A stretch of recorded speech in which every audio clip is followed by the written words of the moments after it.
அப்பா, இந்த நாள்பட்ட காயம் எவ்வளோ நாளானாலும் என்னைய போட்டு படுத்துது அப்படின்னு நிறைய பேர் சொல்லி நம்ம கேள்விப்பட்டிருப்போம்.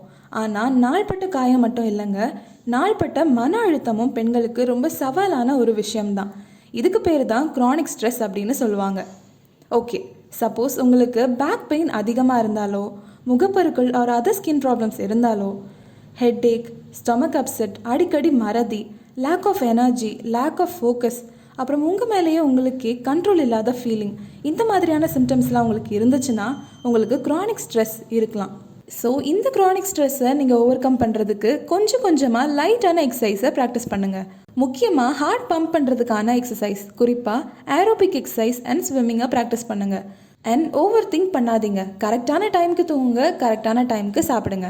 டெஃபினட்டாக உங்களால் க்ரானிக் ஸ்ட்ரெஸ்லேருந்து வெளியே வர முடியும். மேலும் இது போன்ற பெண்கள் ஆரோக்கியத்திற்கான தகவல்களை தெரிஞ்சுக்க அவள் கிளினிக்கை ஃபாலோ பண்ணுங்கள். உங்கள் ஆரோக்கியத்திற்கான சந்தேகங்களை தெரிஞ்சுக்க கமெண்ட் செக்ஷனில் கமெண்ட் பண்ணுங்கள். என்றும் நான் உங்கள் அவள்.